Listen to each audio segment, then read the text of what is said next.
Salut, je suis ravi de te retrouver dans ce nouveau podcast et aujourd'hui, on va parler de la question que tu dois arrêter de te poser en premier. Arrête de te demander comment. Arrête de te demander comment faire les choses, arrête de te demander comment lancer ton business, arrête de te demander comment obtenir tes premiers clients, arrête de te demander comment augmenter ta liste email, arrête de te poser comment et commence plutôt par te demander pourquoi. Alors avant de rentrer dans le détail de ce podcast, n'oublie pas, comme chaque fois, de cliquer sur le lien s'abonner en dessous de ce podcast si tu n'as jamais eu l'occasion de le faire et activer la petite clochette pour recevoir des notifications chaque fois que je sors un nouveau podcast, autrement dit chaque mardi, chaque jeudi et chaque samedi. Alors, il y a quelques temps de ça, j'avais déjà parlé de cette citation qui, au départ, n'est pas du tout faite par un businessman. C'est une citation que j'ai lue dans un bouquin sur la photo, la photographie, une de mes passions. Alors, la photo de rue, alors là, pour le coup, pour l'instant, comme je suis en train d'enregistrer ça encore en plein confinement, la photo de rue, ça fait un petit temps que j'en ai plus faite forcément. Et cette citation, donc, c'est de Man Ray qui a écrit ça dans son bouquin Autoportrait, et je vais te lire cette citation. Et quand je l'ai lu, ça m'a vraiment foutu une claque en me disant waouh, mais c'est tellement vrai et c'est tellement applicable au niveau entrepreneurial. Je vais te lire cette citation et puis on va groover un petit peu sur ça et tu vas comprendre pourquoi cette citation peut changer ta manière de voir les choses au niveau du business. C'est parti. Les gens demandent toujours comment on obtient certains résultats, rarement pourquoi. La première question est posée par ceux qui veulent faire la même chose, imiter, et la seconde par ceux qui cherchent à comprendre le mobile de l'acte, le désir qui la motive. Et si ce désir est assez grand, le moyen de le réaliser viendra de soi. Autrement dit, l'inspiration et non l'information est la force qui encourage tout acte créateur. C'est tellement puissant. C'est tellement inspirant, je trouve, comme citation. Et ça résume tellement bien la situation d'énormément de personnes qui veulent se lancer dans le business. C'est vrai qu'au fond, quand je regarde les retours que j'ai ou quand je regarde les commentaires que je reçois ou les questions que je reçois par email ou même les remarques que je reçois de certaines personnes sur WhatsApp, généralement tout tourne autour du comment.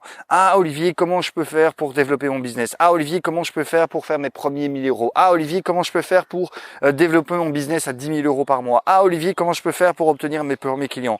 Comment?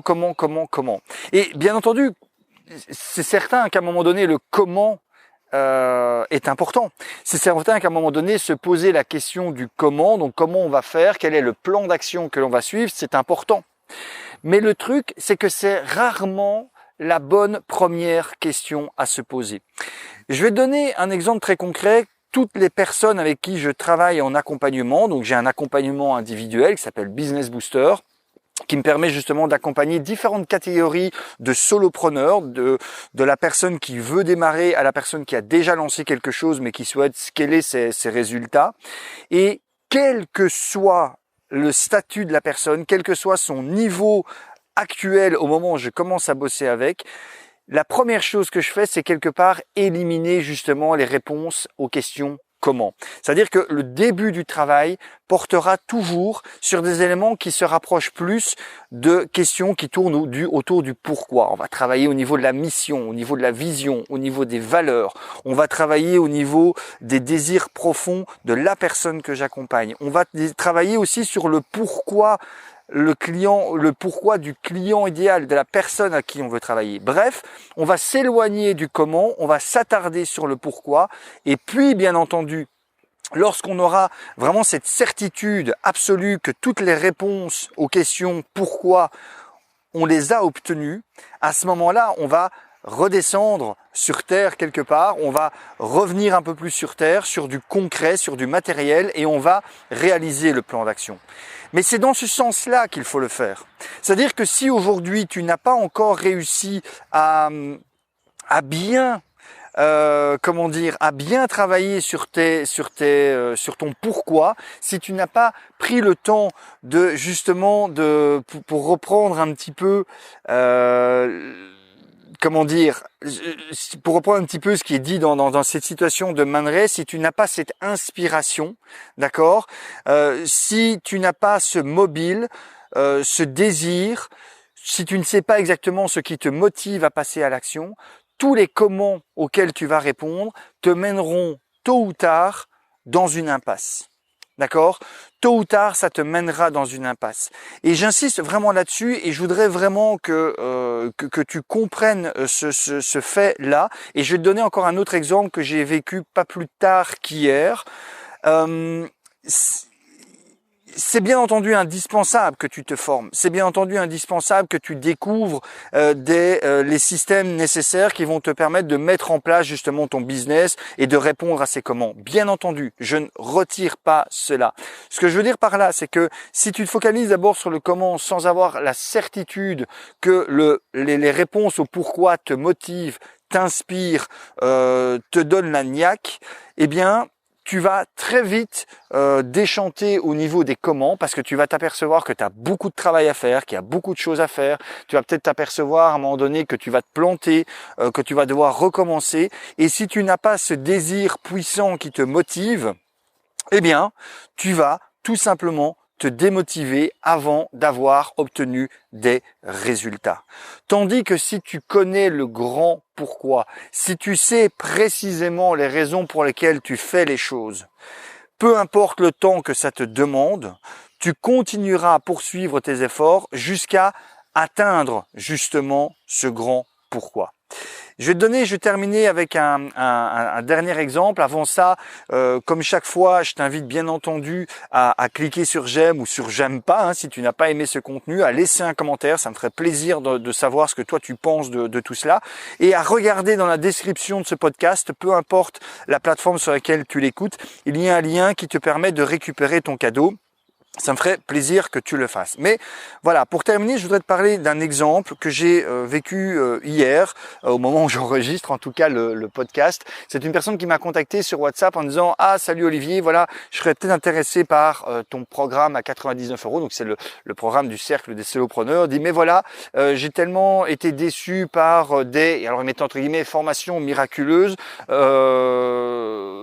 que je suis très frileux, voilà, à l'idée en gros de prendre la tienne.